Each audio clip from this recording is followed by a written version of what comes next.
This is out onto the main line. Be doing about a 20-mile ride. Be going just about to Brady and back. hey.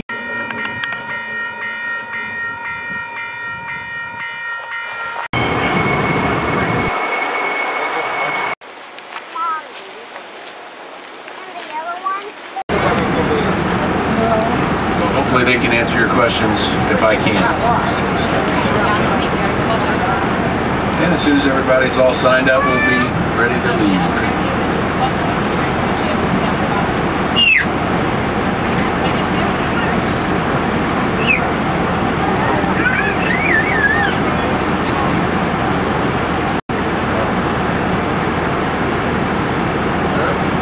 Railroad airspace.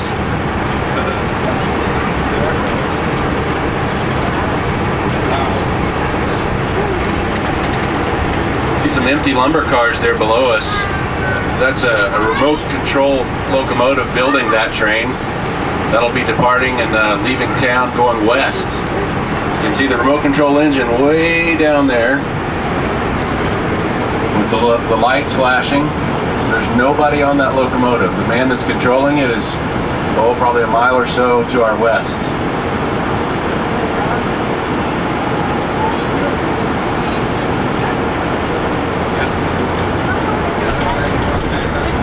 We came out with the remote control technology's been around for decades, but as far as the railroad, Union Pacific, they came here in 2004, and they were really experimental at that time, as they were trying to figure out how to use the technology and how to use it here at North Platte. It was quite expensive. They broke a lot of things learning how to use remote technology. But now they've pretty much got it down to a science, and most of our jobs in the yard as switchmen, we work on those remote control locomotives.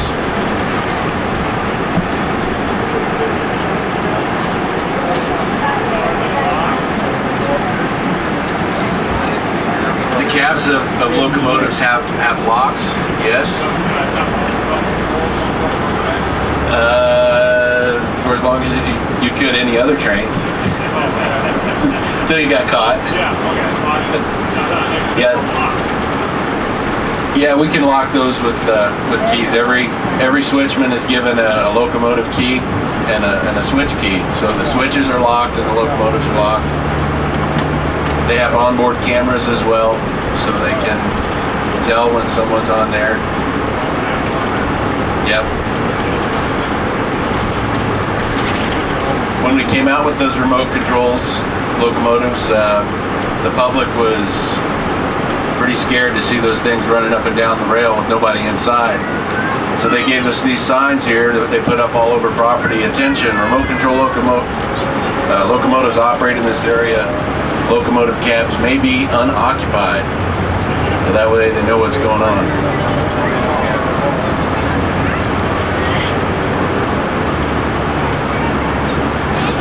On our right, this is the east departure. These are all newly built trains that originated right here in North Platte.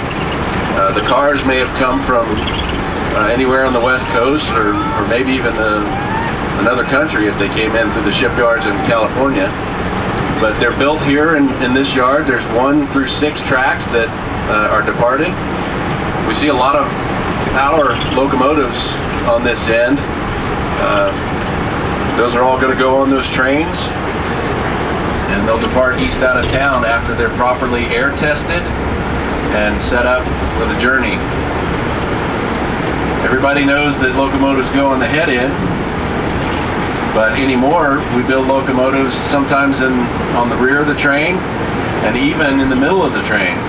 There's one particular train that departs out of this east departure.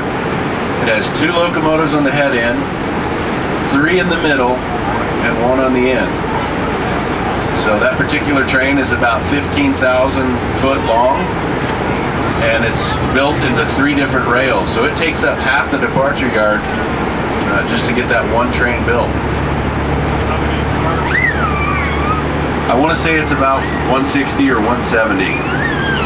It depends on the length of the cars. Our shortest cars are 45 foot and our longest cars are 100 foot. So somewhere around 160, 170. That's basically 3 trains in one. Part of it goes to down into Kansas, around Parsons, I believe, and then another part of it goes to Fort Worth, and another part goes to North Little Rock, Arkansas. You probably saw those CSX locomotives and maybe some other locomotives. All railroads have to cooperate with each other. All of the cars are at some point may run on another railroad, and some of the power will need to be moved across other railroads. So the railroads have to work together to get everybody's equipment where it's supposed to go. Right, coming out of North Platte, they're going to go east and west. They'll go east all the way to Council Bluffs, and even further if they're going to go to Chicago or someplace like that. But at Gibbon, Nebraska, it's about 110 miles east of here. The triple track takes a right and it goes into a branch which goes south to Marysville, Kansas, and then on down to Kansas City, Wichita, Texas, yeah, Fort Worth, right on down the line, even into Mexico. So at some point it goes south, but it also continues east and north. West goes all the way to California. It'll go to Roseville, California, Utah, Hinkle, Oregon, different places, Arizona, Washington. And this is our diesel shop. That's where we'll start and end our tour. When we're done, we'll have about 20 minutes. Give you guys a chance to go back there and tour some of the heritage locomotives. I think they also have a GE locomotive set up. Go experience that. This diesel shop is not the biggest. I think the biggest is in North Little Rock, Arkansas. They do a lot of work there in North Little Rock. Here, we're able to do a lot of maintenance work. We can rebuild quite a bit of stuff as well. We can replace traction motors on the locomotives. We can work on all the air brakes and the computers and the electronics and that kind of thing. But to really tear one down and build it up, they usually send them to North Little Rock. This shop will do about 750 locomotives a month.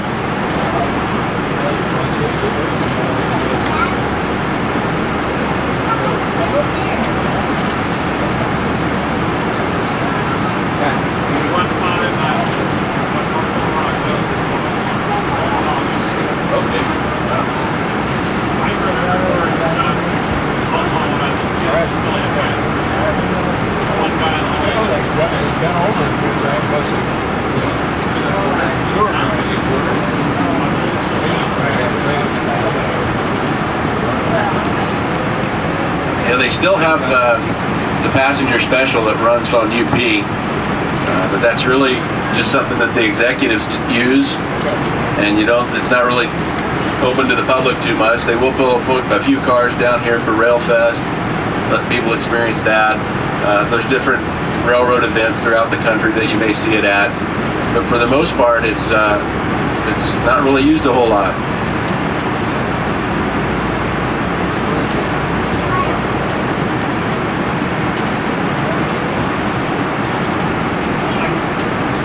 Those are all nice and clean and shiny. They got them that way for Railfest. There used to be a wash rack here. They pull the locomotives on the wash rack and they wash them up.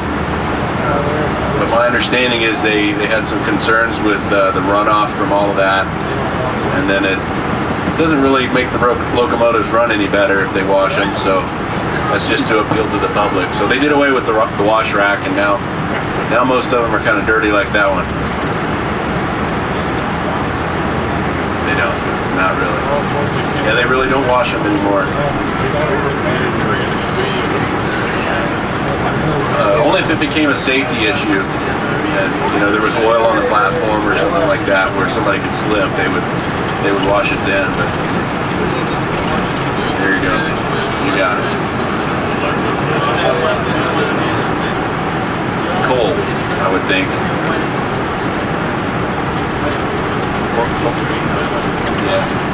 grain traffic is up and down with the harvest season, but coal is probably the most consistent. This is the East Bowl. So those trains that you saw built in the departure tracks, they were all built from rails right here. So these cars in the East Bowl are all sorted and classified according to their destination. Each rail that you see there has a particular destination that it's going to. Could be Chicago or Little Rock or Houston, Texas, or anywhere east and south of here and north. That bowl will hold about 1,000 cars. I'd say we're probably around 800 if I had to guess. We can hold more than 1,000 cars, but when they do, it's really too full, and we're not really organizing them very well. We just sort of start shotgunning them all over the place, and it's not very good when we do that. So, and when it's that full, somebody needs to build a train into departures and thin that bowl out. This is the East Hump. This is where the cars come up and over the hill, and they go down into one of those 64 bowl tracks based on where they need to go. 64 bowl tracks here at the East Hump. The West Hump has 50. And even though this bowl has more tracks, the West Bowl actually holds more because the tracks are longer. You can see how a train is being shoved up the hill now. The locomotives are on the other end of that train, shoving the train up the hill very slowly now, as you see. And what happens is a man stands up here on the bridge and he walks around in circles pulling a lever on the side of the car that uncouples the car and allows it to roll down the hill into one of our classification tracks. So when we say railyard is the largest classification yard in the world, this is what we're talking about. Its ability to take trains that are all mixed up according to destination, send them over this hill and get them organized as to which town and location they're going to. So that's the east side. Notice how it's all a straight line. The trains come into the yard from out west, they're parked, and then a remote control crew shoves them up the hill. They go over the hill, down into the bowl, and out to departures. It's just a straight line from Birdwood to the Buffalo Bill Viaduct that we drove across. On our left, this is our Y. This little triangle arrangement of tracks here. As power comes on and off trains, it goes to the shop, it comes out of the shop. It may go on a train that goes east, or it may go on a train that goes west. So this is how we spin the power to get it going the right way.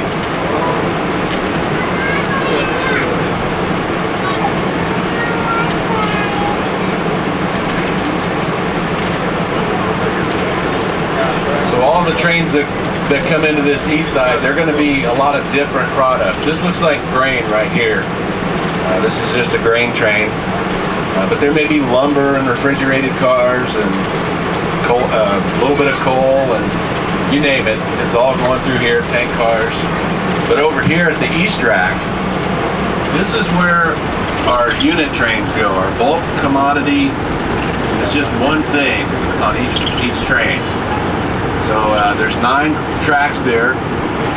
Primarily it used to be coal that came through there, and it still is probably a majority coal. But you see other trains there as well. You see a intermodal stack train on the far side. Yeah, all those boxes came off of ships out in California. They were put on that train. The ships came from all over the world, maybe China or who knows where, Germany. And somehow or another they got on a ship that wound up on the west coast. And here they are on a train in North Platte, Nebraska, heading east. Looks like we got another train just coming into the rack. That's an auto rack train. Those are automobiles in there, or it could be an empty, depending on who or what's being shipped. I don't know if they're Toyotas, it's probably loaded. If they carry General Motors stuff, it's probably empty. I'm going to go back east, so depending on where the car plant is, we'll determine whether it's loaded or empty. So what all those trains do is they don't have to be classified. They're already good to go. We already know where they're going. They're all going to the same place. So all they have to do is hit that rack, get their fuel, get their sand. They'll need a new crew. They'll get on there and they'll take them on east out of town. For us, that'll be Fremont, Council Bluffs. If they go south, it'll be to Marysville. Yeah, all this is just a ballast train, rock train. It carries the ballast that goes down on the rail. That's what the rail will sit on. Some of the bigger ballast may go on a bridge or something like that. Yep, all those rocks are called ballast. So the smaller ballast, that's good for in the yard because a lot of people walk on that. You don't want to walk on a bunch of uneven rocks and stuff. But all those cars, the side of them will, or the bottom doors, depending on how they're set up, they will open up and the ballast will just fall out of the side of them or underneath, however it works. So the weekend is here at North Platte. This is our busiest time. All the work that happens on the coasts happens during the week. By the time it gets to Nebraska, it's the weekend. So this is as busy as you'll see things. The receiving yard is, looks like 6 or 7 trains over there in the receiving yard. And then the run through is just packed today. You got 4 coal trains just right off the bat here. When I hired out, coal was king, and they made $1,000 profit off of each one of those coal cars. That's what I was told. Then it was up to $1,200. I don't know what it is now, but the coal business made a lot of money for the Union Pacific Railroad. Is there anything in that auto rack train, or are they empty? I don't know. Empty, okay. Well, I guess it's going back east to, who knows, maybe to Detroit or somewhere.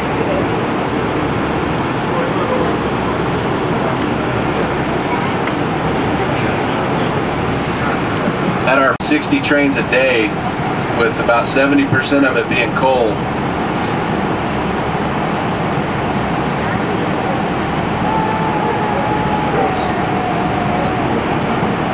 Want to take pictures, you can. We will be coming back, and we'll probably stop again on the bridge here. So this power overpass is important because without it we couldn't get locomotives from the shop over here to the west side where things run west. You can kind of see everything here. You can see the east hump, and you can see the west yard and the coal yard over there. And then of course the run through right down the middle.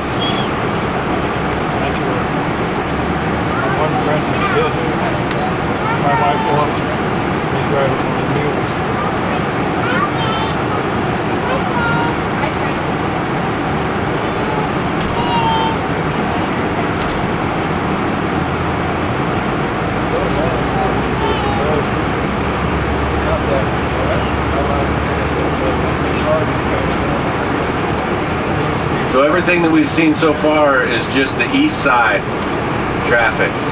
It all goes east. As we come down the hill, we look at the west yard, and all this traffic is going to go west. So the coal cars are loaded going east because the mine is in Bill, Wyoming. The cars get filled up with coal out there, and I'm told it takes like 5 minutes a car to fill up each car with coal. Might be 130, 140 cars on each train. And then it goes to the power plant where they dump it all out and use it. And then the train comes back empty. Looks like we're going to get stopped by one leaving town here.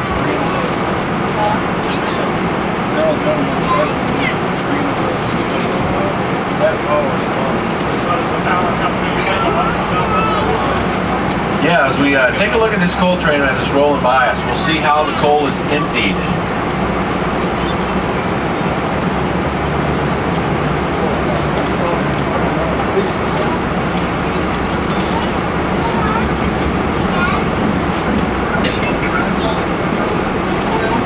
So how do you think they get the coal out of those cars? Yeah, it's not a bottom dump. But if you look at the couplers very closely, you'll see that one of them is rounded, and it's a rotary coupler.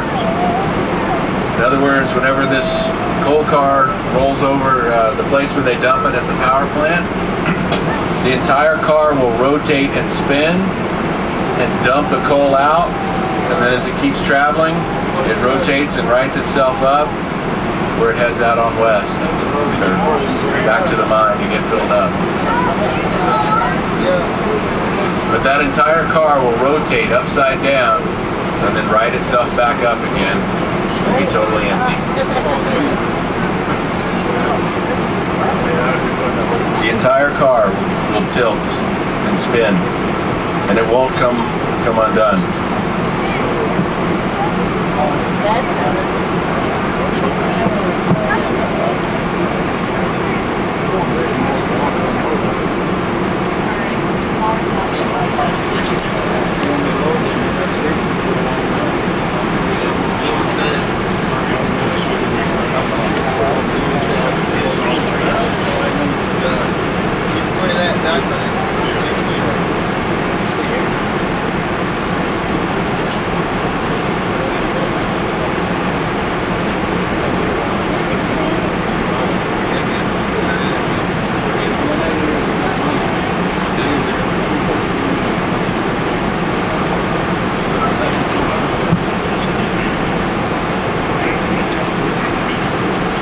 So our driver Eric just looked it up.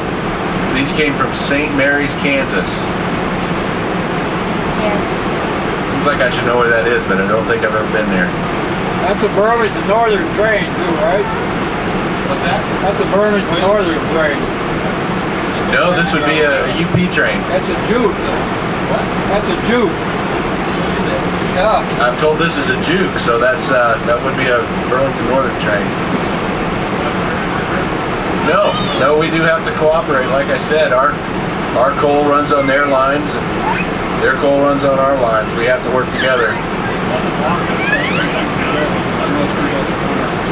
Right. I've seen them fluctuate from 150 to 130. When I first hired out here, they were just experimenting with the DP technology. They were kind of getting it down, but they kept saying it never worked. Well, with the DPs, they're able to make these trains bigger and bigger. The DP is a distributed power unit. It's a locomotive on the end of the train, or maybe even in the middle. So the engineer still controls the one on the head end, but whatever he does on the throttle or the brakes, the locomotive on the back of the train is going to mimic whatever he does. So he's in control of all of them. Some of these will be owned by UP, some of them will be owned by the power company, some of them may be owned by another railroad. I really couldn't say who owns these. If I had to guess, I'd say since it says Jeffrey Energy Center, that's probably the power company that owns those. When I first hired out, they said, you mean the car or the content? I don't know. That's a good question. I bet the car department could probably help you out with that. The way UP is able to make a lot of their money, though, is whatever rail car or locomotive travels on our line, it has to meet our safety standards. So if it needs fixed, the customer is charged, or whoever owns the car is charged.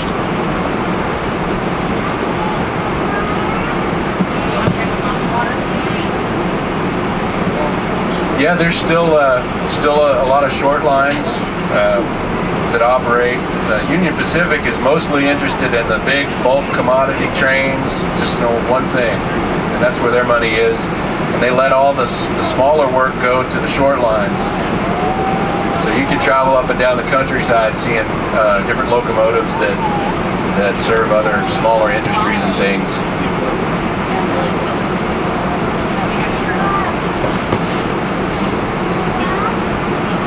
Down where I'm from in Kansas, there's one called the Central Kansas Railway, and they pretty much operate during the harvest time. They'll handle all the wheat, the soybeans, and the corns, and they just run around from the co-ops and different places like that. But if they ever get a train big enough and it's got to go far enough, they'll have to call UP or Burlington Northern or somebody, one of the bigger railroads, to get that product moved.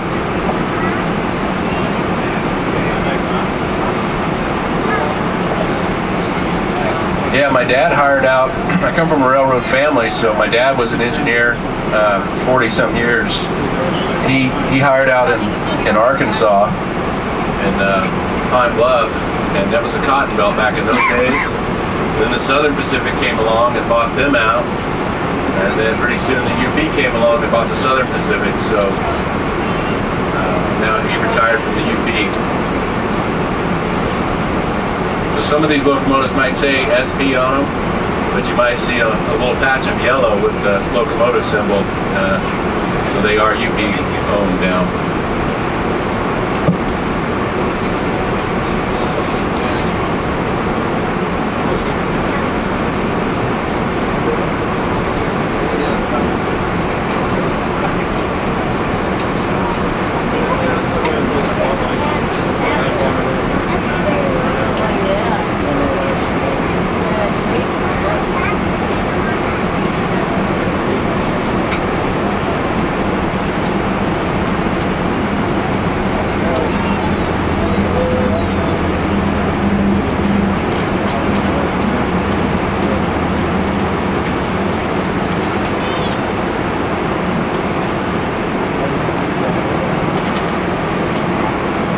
I'm in communication with our guide for the tour guide. He's in contact with the dispatcher and some of these towers, the yard master and so forth, so that we know when we're going to get blocked by a train, and we can try and keep you guys moving so you can see more of the yard. So this area again is the west rack. All this is westbound traffic. It's a little different than the east rack because they take the locomotives off of the train and bring them up here where they can get their fuel, their sand, and their water and whatever they need. This gives them a chance, since the train is empty, that's the time to fix stuff on the train. So if the cars need the brakes worked on or the wheels replaced or whatever, they can do that now while they're empty.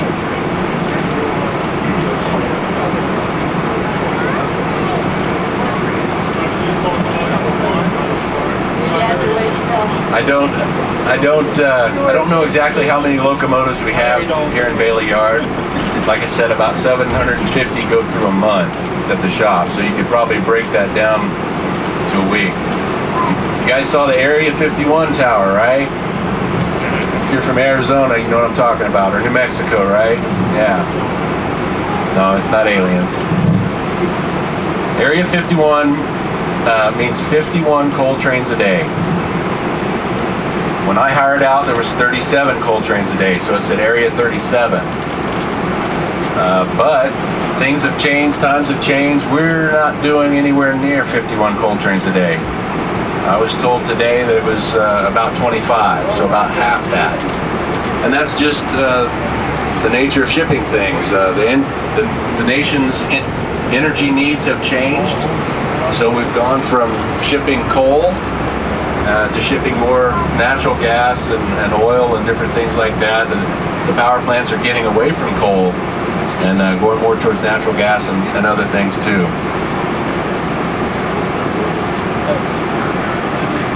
But this Area 51, that's where the yard master would be. He's going to control all the trains that come in and out of his yard. This is sort of his little universe right here. So for example, he told us that train leaving town was clean, meaning it had no bad orders in it. If it had a bad order in it, it means they didn't get fixed in the rail like it should have, and we can't let it leave town if it's bad order. So it would have to be, the train would have to stop, they would have to set it out, put the train back together, and eventually depart. So as we're traveling in our tour here, we don't want to be stuck here for an hour while they're doing work on their train.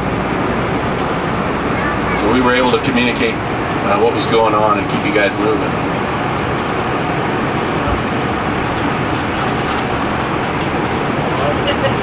In 10 years, I have never been late to work because there's always a train in my way. I always have an excuse. I didn't point it out, but behind us is a caboose. Well, you might call it a caboose.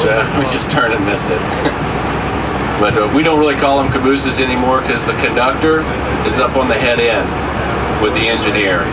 So the caboose was done away with and replaced by a rear end device that lets the engineer know when the rear of the train is moving and how much air he has in the brake pipe on the rear of the train. Anyway, that thing though, we use it, we call it a snow bus. And what it's used for is when, in the winter time, when the crews are out and they start running out of time because of weather, like a blizzard or something, when we run out of time, we can't move. So we tie the train down and we wait for a ride. Well, if they can't get a vehicle up and down the road, we might be sitting in a blizzard for a long time. So they send out the snow bus, that caboose, and they'll round up all the crews and they'll take us home. This is a GE locomotive facility here on the right.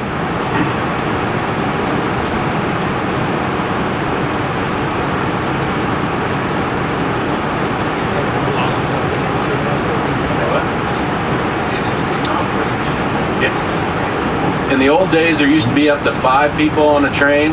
Now we're down to just 2, the engineer and the conductor. The engineer, he's in control of the train. He's operating the controls on the locomotive, making it stop and go.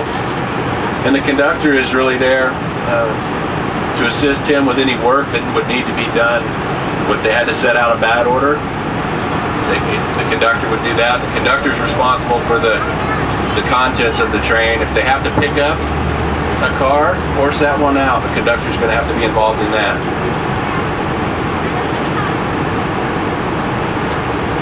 There you see one of those SP locomotives. It's got the UP yellow painted on the side.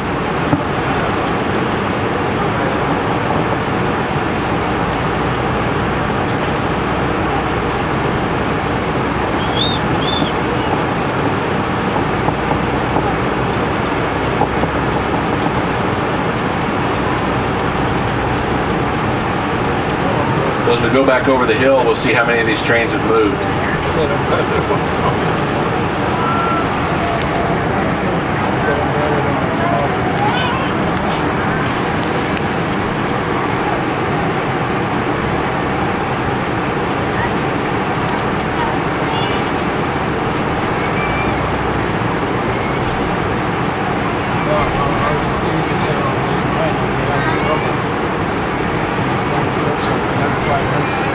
Looks like the same 6 trains to me. I guess everybody's at lunch, nobody's doing any work.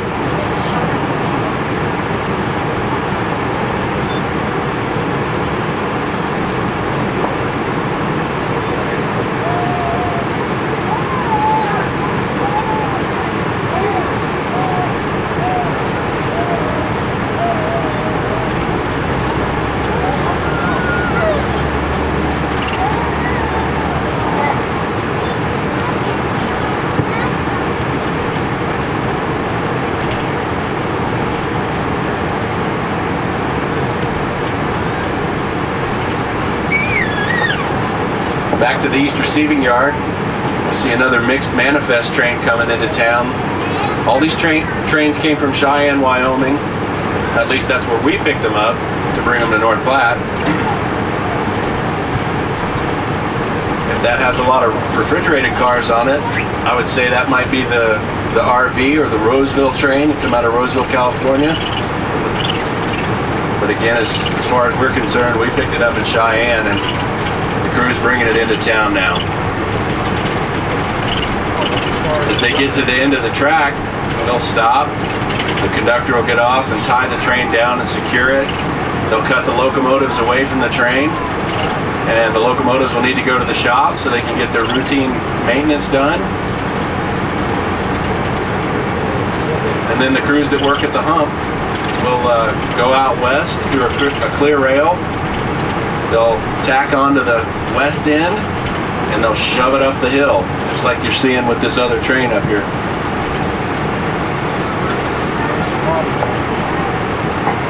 Yeah, those yellow ones right there are just box cars. So, on that RV train, they'll say wine or beer sometimes. A lot of that product comes out of California. Cheese and all kinds of produce on the refrigerated cars. So that 6498 is made at home. what is it, about 1 o'clock? They've probably been up all night. Sorry, just a second. Yeah, man.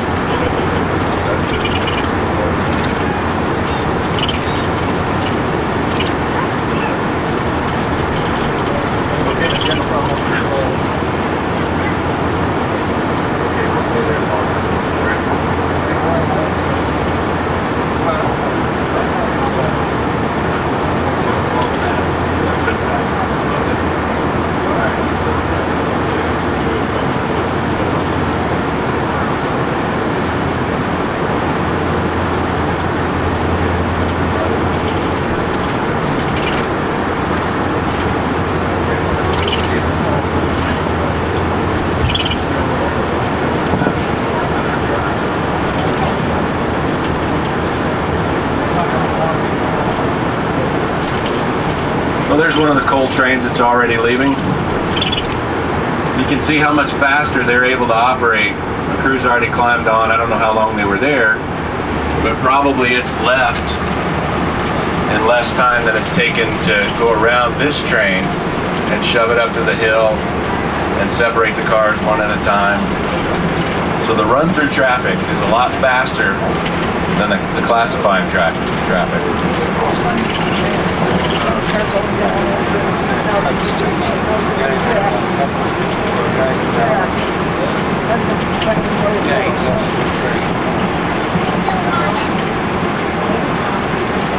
So the pin puller is on the other side of those cars. You'll see him walking back and forth there. He's only moving at 2.2 miles an hour. That's because he has to walk. If you were to get up around the 4 mile an hour speed, you can imagine that's a pretty good pace to have to try and keep up.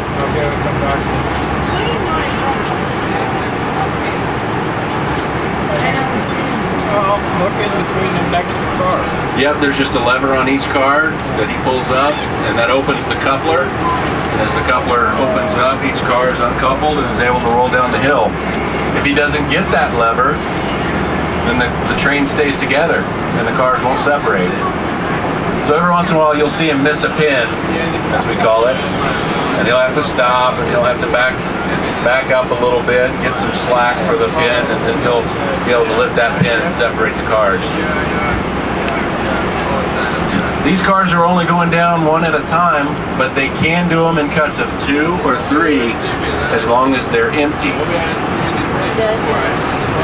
The reason why we have to do loads as singles is because as they roll down that hill, they get too much energy and they start rolling too fast, and then they have to roll into other cars, and we don't want to have a high impact collision down there in the bowl.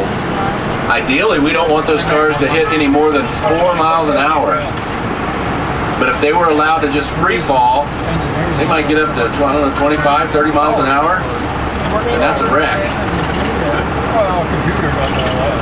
So the question is then, how do we slow those cars down to a safe speed?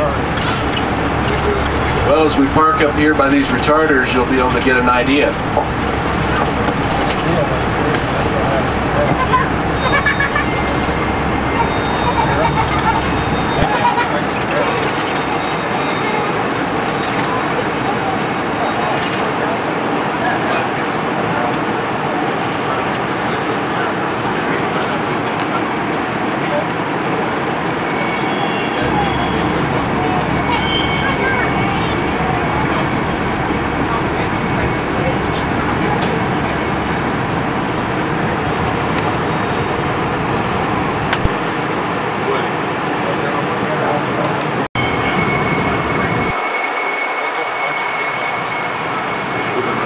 So you can notice how well those retarders work. They really slow the cars down.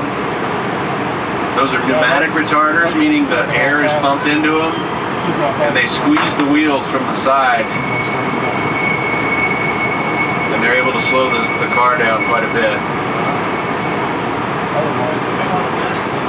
All of this is computerized, what you're seeing here. All the switches are thrown by a computer that knows what car needs to go to what rail. The computer also determines how fast The cars are moving with radar as they roll down the hill. The speed is measured. The cars are also weighed, so they know how much it actually weighs, because that's going to affect the energy that it has at the bottom of the hill. So all those factors, the wind speed, the temperature, whether it's snowing or raining or ice, all those factors are figured into a formula that can control the speed of those cars so that we don't have any high impact collisions down here in the bowl. How do they know which car goes where? Well, every car has orders as to where it goes. It's a schedule that it's supposed to be on. All that is information that's on the side of the car and the ID tag. So the car is scanned by a scanner, and all that information is into the UP system, so they know where each car is supposed to go. Right. There's scanners out west and there's scanners out east. Every car they're able to track and know its exact whereabouts at all times.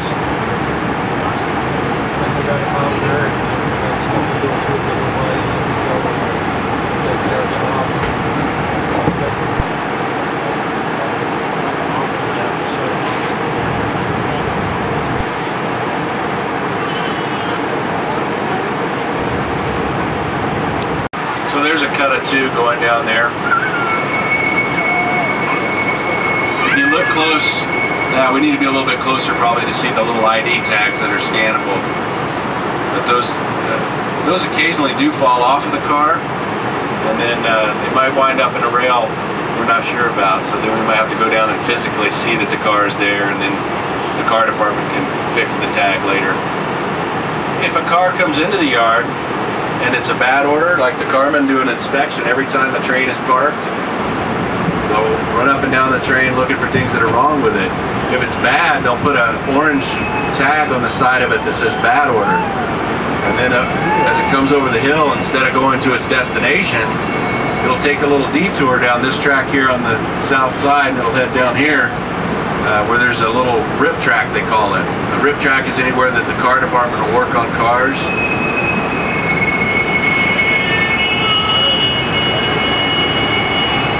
So when we get up here and round the corner, you'll see the rip track working on a lot of bad orders. This is just one rip track. We have several dispersed throughout the yard, and our main rip, our big rip, we'll drive by that later.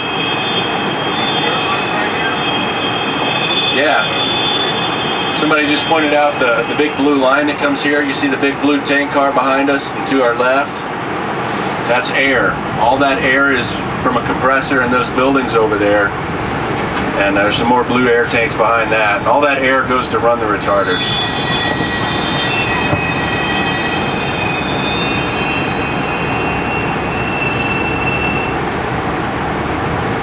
Well, that coal train that left the rack didn't make it very far. Our Rabbit, who's the guy ahead of us, running ahead of us, he tells us that train has 4 bad orders in it. So those are cars that they could not fix on the east rack, and they are loads. So those 4 cars are going to have to be set out now on the main line, off the main line, and the cars will be picked up later and taken to one of the rip tracks. In the meantime, just because that guy's got work to do, we're not going to stop the railroad, so we got another stacker train leaving the rack. We saw that one up on the hill, didn't we?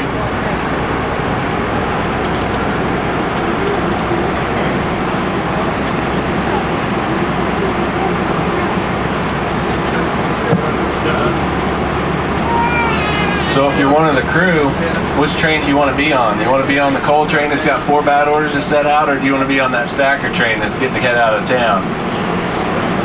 Stacker, because it means you'll be home sooner.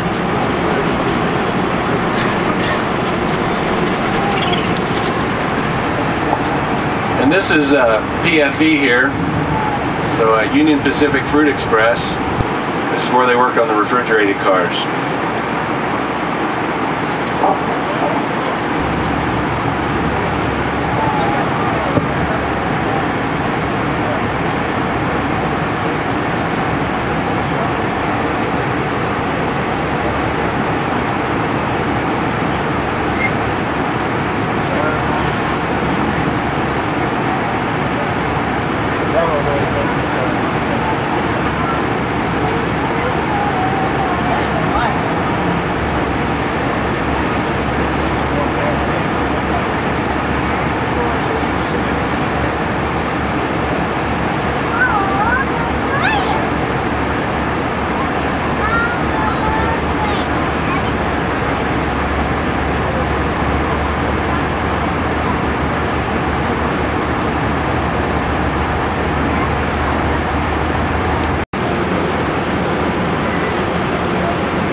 as you can tell, it's the busier it gets, the easier it is to get stuck somewhere. We'll be stuck here for just a minute.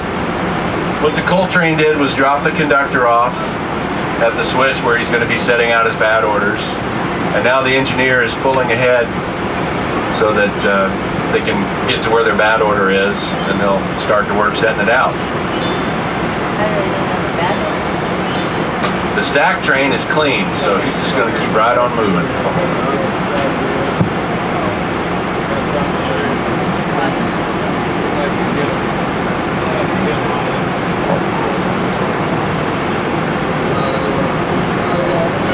This corridor is one of the busiest in the country. At certain times it is the busiest. So I'm not sure what time we're in right now, but you do get some kind of an idea of how much traffic rolls through here.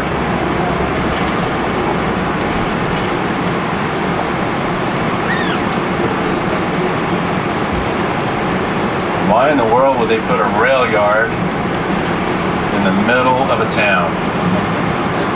I guess they were here first, so if it weren't for those viaducts, we wouldn't be able to get anywhere in North Platte, north and south. So they have Buffalo Bill, Jeffers, Willow, and now we have Birdwood out west there that's newly open. You can see the Hump crew. The remote control crew there has got a set of 3 switch engines they were using to shove that grain train up and over the hill and classify it. Now they're heading down into the bowl. The reason they're going into the bowl is probably because not all the cars made it. Sometimes they'll stop short and the crew will have to go down there and shove them on in the rest of the way. There might be 1 or 2 that they might have to get out of a 100+ car train. All in all, the Hump is very efficient about classifying cars.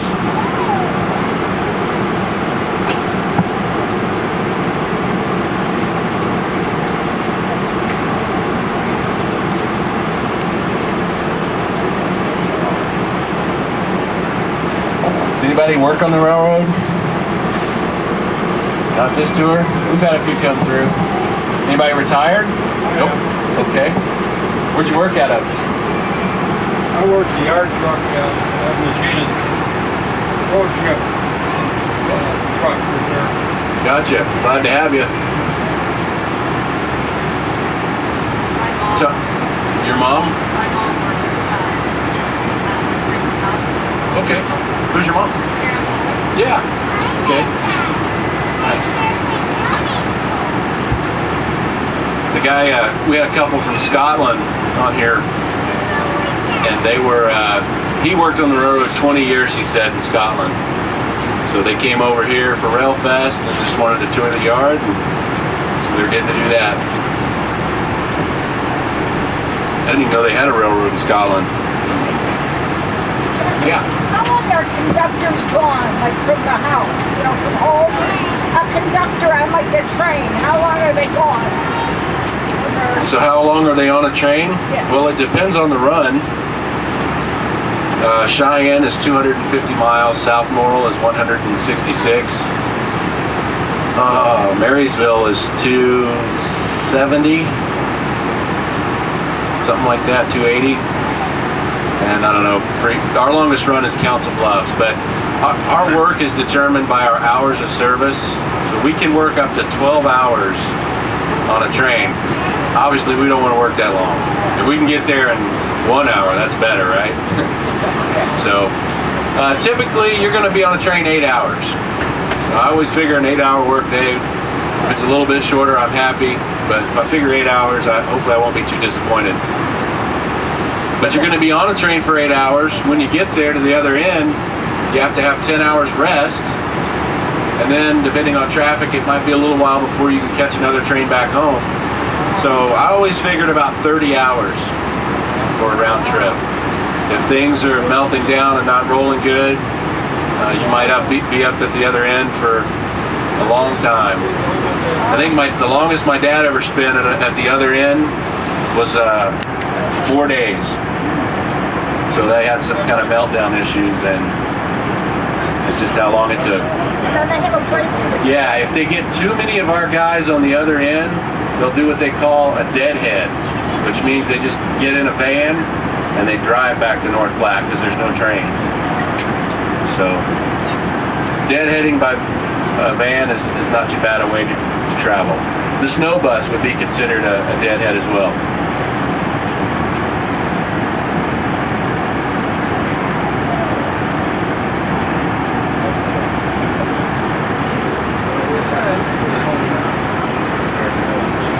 Yeah, you were asking about what's in the nose of a locomotive, and the answer is the bathroom. So that's when we go through the doors there. To the right would be the locomotive or the bathroom, and then you head up the stairs and be in the engine compartment. You'll be able to see that when we go to the shop. Yeah. How do you know when a bearing's going? That's a good question. The bearings on the cars, like any movable parts, are going to go bad sooner or later. When they're on the main line, we have hot box detectors. So as that bearing goes bad, it heats up the wheel journal and generates heat, and so they can sense that. It senses the temperature of the wheel bearing, and it also counts the axles, so we know exactly where that bad bearing is. And then the conductor hops off and he carries a temple stick, which is like a wax crayon, and as he's going along there, he's counting the axles, and when he gets the one that he thinks may be it, he can take his temple stick, and if it melts, it means it's hot and it's bad, and they can set it out and go from there.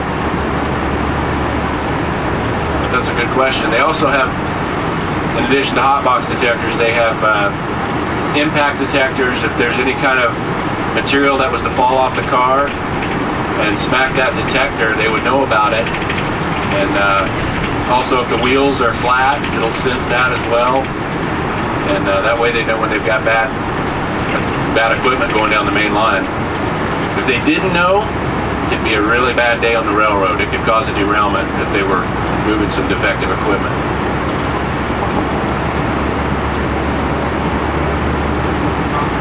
Now we're getting to see the West Hump. That's the West Hump crew right there on the motive. That's also a remote control because we know that because the lights are flashing. And what he's going to do is he's going to run down here and grab a train from the West Receiving Yard. Remember we said the east side was just a straight line from Buffalo Bill to Birdwood? Well, if you take an inline yard like that and you start folding it like an accordion or like a Z, you have the way the West Yard is set up. So this whole yard operates in a big Z. The trains come into the yard right here, that's the receiving. The locomotives are cut off and the power goes to the shop and the trains are worked by the carman. But this time the Hump crew takes their locomotives, they tack it on, and they run it west, and they run it east up the hill into a classification yard on the other side of these rails. And there's 50 of those tracks. And then out the other end, the trim crew builds the train going out close to the Willow Viaduct, and then they shove it back west into the forwarder. So looking across the rails here, there's way more than you could possibly see. We've got 9 receiving tracks, 50 bowl tracks, and then another 9 departure tracks, all across this yard right here. So if you were to cross these tracks here, I think it'd be about 70 or 80 tracks that you'd be crossing if you just took off walking north.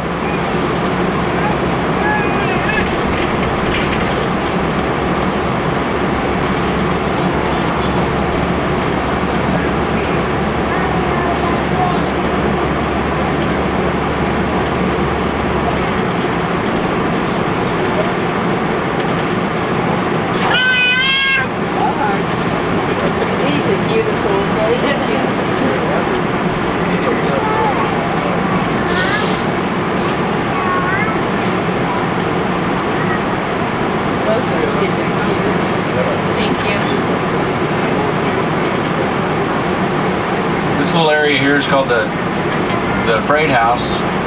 This is where we fix some of our shifted loads. Each one of these cars has contents in it that is not quite right. They were cleaning out these tank cars here the other day, In the old days, this dock, box cars would roll up there, and then the workers in the freight house would unload each box car by hand and put the contents on trucks, and then they could ship it out of town on truck. Nowadays, with the intermodal facilities, it's a lot easier to just have a shipping container picked up off of a train and put on the back of a truck, and away it goes.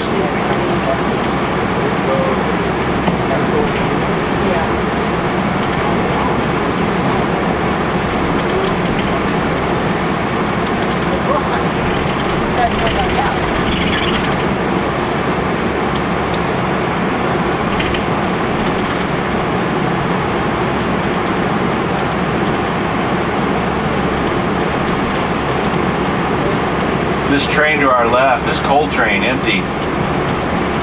It rolled into the receiving track, I don't know when, but as it did, it quite likely rolled through what we call the wheel defect detector. I have to think about how to say it, because what it does is take pictures of the wheels, x-rays, to see defects in them, like cracks. So I want to call it the crack house. That's what everybody calls it up here. But you'll see some of the wheels are bright orange, like that one right there. That wheel is a brand new wheel. Evidently, as it rolled through the crack house, it sensed something wrong with that wheel. Maybe it had a flat spot on the wheel, or there's a crack in it. In either case, a machine can come up here to that wheel, lift the car up, take the old wheel off, put a new wheel on in just a matter of minutes. So they're able to replace about, I hear numbers anywhere from 10,000 to 19,000 wheels here in Bailey Yard through that process. Now the crack detector is coming into view. That's the building up ahead with a hole in it. The hole is where the train goes. When they first built that train, or that building, it was an experiment. They'd never really tried x-raying the wheels going through a building before. So the first train that they rolled through there derailed.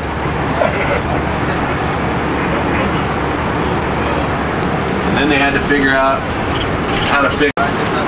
So they tore the building all down, and this took, I want to say, like a year for them to get that thing tore down. And of course they cleaned up the derailment right away, but to get it built back right and everything adjusted so that a train could roll through there took quite a long time.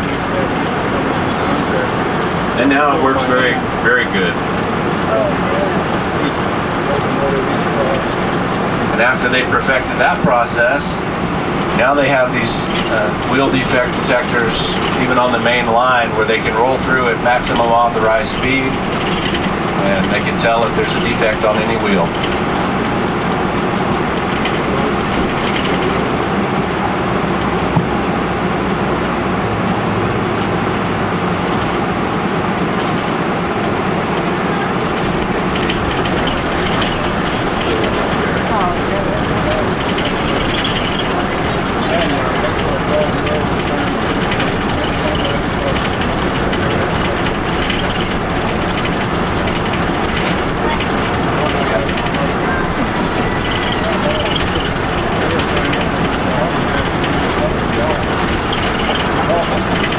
You'll notice another yard here to our right. It's called the van yard. This is where all the intermodal traffic goes. And the intermodal traffic is our hottest traffic. Of course, this is all going west. But as it comes into town here, they may have to pick up a rail or set out a rail. There might have to be a little switching done, which the remote control crew can do. But they like this traffic to keep moving. They don't like any delays with these intermodals. So these trains are cleared for 70 miles an hour. In other places, they've gotten approval for 75.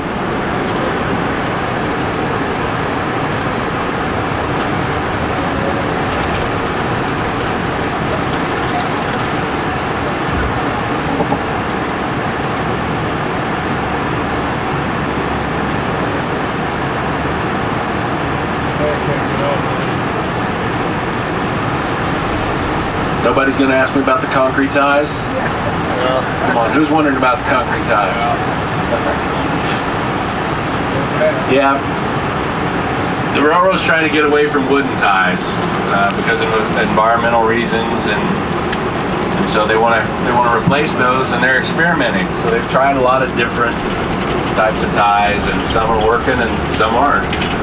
So they're replacing them. I had some guys from Australia tell me that steel ties are even being used, but they've had problems with the concrete not wanting to flex. You know, wooden ties are going to flex, and that's good, but concrete was just breaking.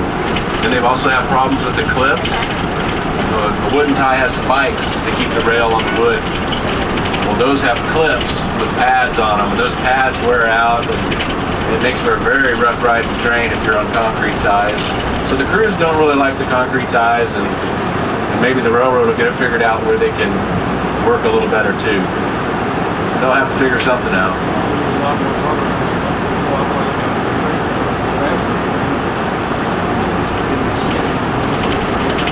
With all the DPs, it's hard to tell which way a train is going.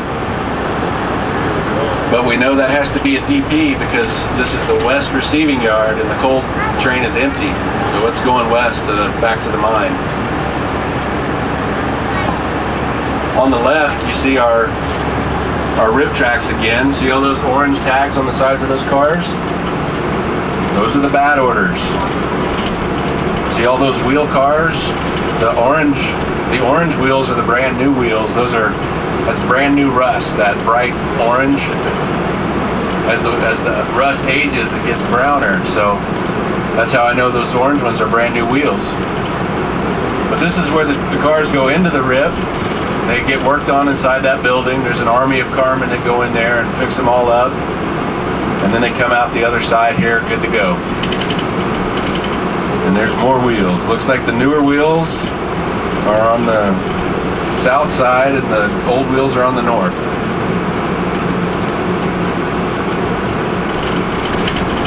Those two cranes are the Manus cranes.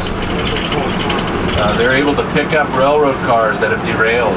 They can set them back on the rail. As long as they're parked, that means everything's rolling good. If you see those things missing, there's a problem somewhere. This is what they call the old bowl. It's gone. The hump and everything's gone now. It was built in 1948. And now it's just where we store cars that are due to be scrapped. So all those cars are going to get cut up for scrap material and sent on. See a lot of graffiti out here. This car on the left, there's a guy that runs around out here. He's good at graffiti, and his motif is apes. So he does chimpanzees and gorillas, and there's an orangutan, and that's what he does. That's his thing. So that car is about ready to be scrapped. He's going to lose all his work.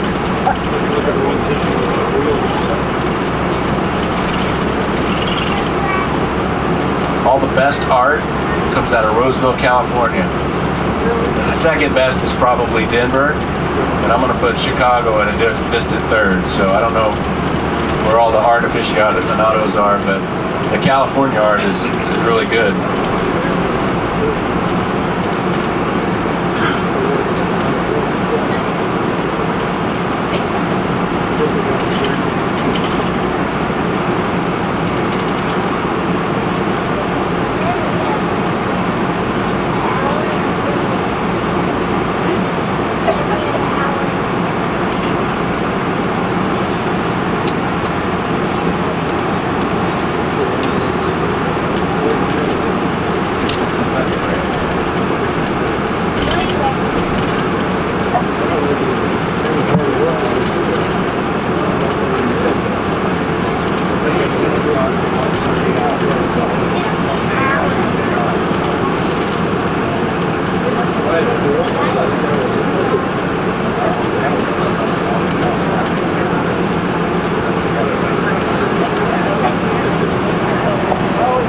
The banding is removed off those concrete ties there. They'll fix that here in the freight house because we can't send it out on the main line like that. It's gonna cause problems if that stuff falls off. Some of the other cars might be overloaded.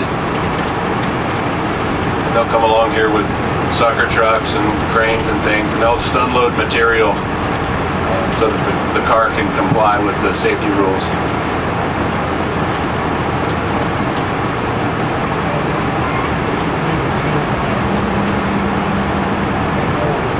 Looks like that 3270 is tacked on to receiving 8.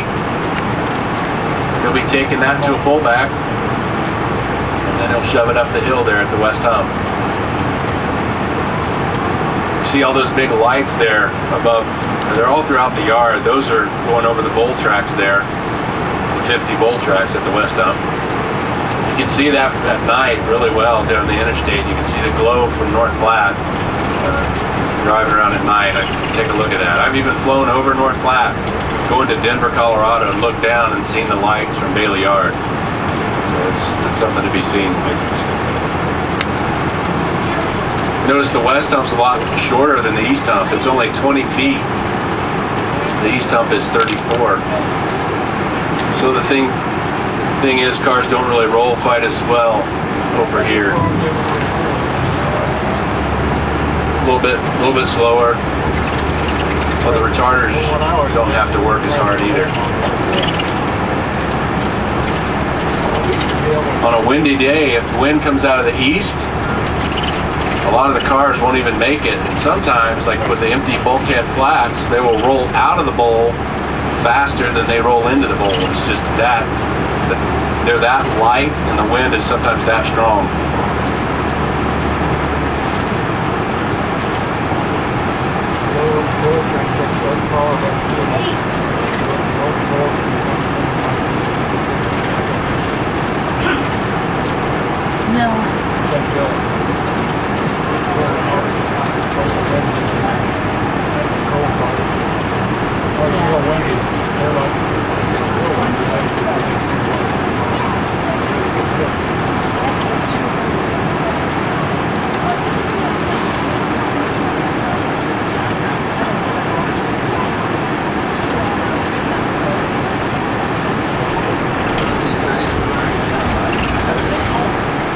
Is this the third train we're stopped by? It's a lot busier on the weekends.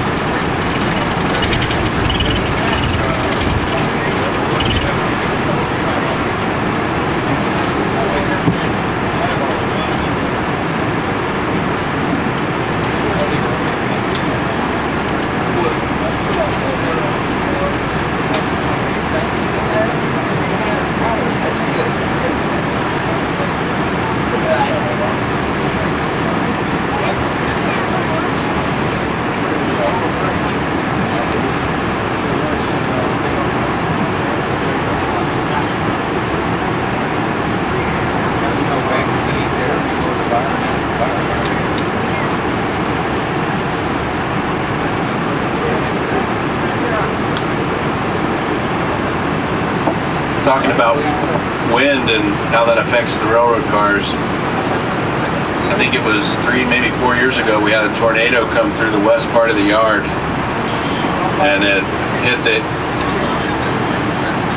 south side of the yard first, took out a house, just completely leveled it. Then it got into the east receiving yard, and it derailed a bunch of reefer cars that were carrying onions. And we all got free onions after that. And then it went over into the coal yard that we went over into the west yard. Of course, those are empty cars. And so those empty coal cars were just thrown around like pop cans. And it tore up quite a bit of damage. There's a building also on railroad property that was flattened. But nobody got seriously hurt. And they were able to pick all the cars up and get them back on the rails, or the ones they had to scrap, they scrapped.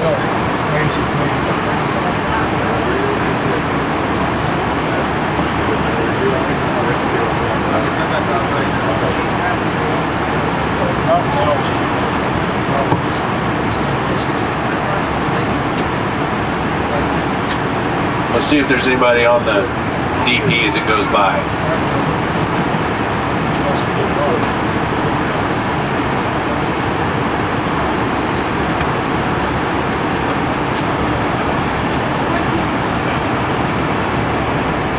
Nope, looks truck's empty. So since they started running DPs, there's a lot more transients that like to catch a free ride on the DP.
Just to give you an idea how much diesel fuel we use, those big tanks there are where we store the diesel fuel, so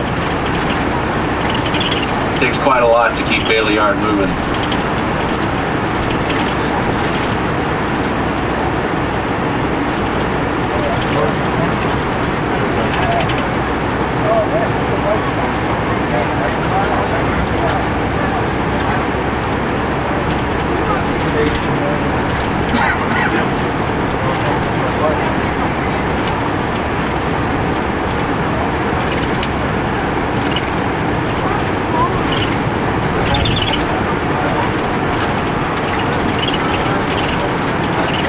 Coming under the East Hump here again, look back towards the bowl and you'll see a bunch of equipment, a bunch of orange spools.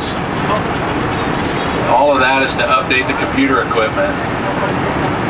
This hump was built, the computer has been updated since then, but it still was many years ago that it was updated, and now we're needing a new updated hump computer. So that's what all of this material is.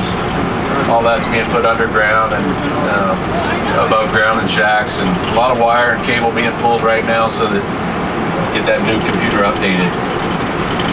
The West Hump was built in 1980, and it's already had a newer system put in about 4 or 5 years ago.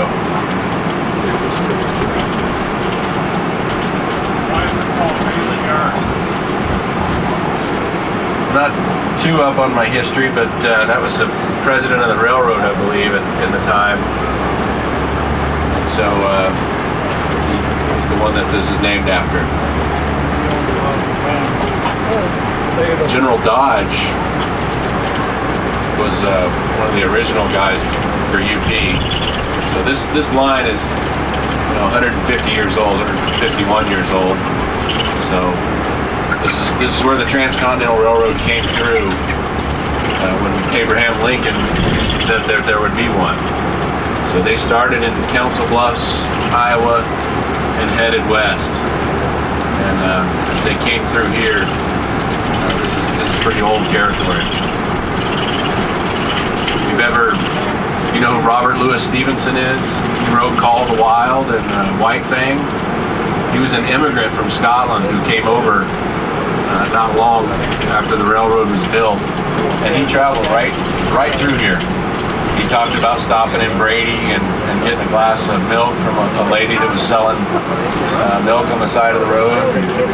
And then all this part was boring, he said, because it's flat and smooth traveling, no excitement. They saw a lot of buffalo. But then he got to the Rocky Mountains, and going up was tough. They really had a hard time in those days.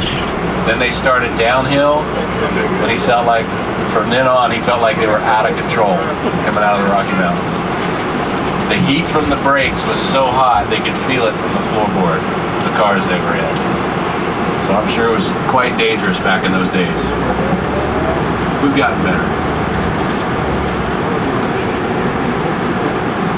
Okay, now we're gonna stop at the diesel shop and let you look at some of the different locomotives. Those are the experts.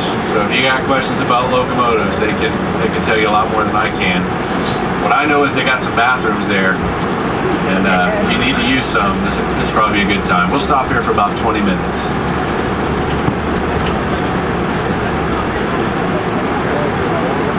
Eric has dibs on the first bathroom.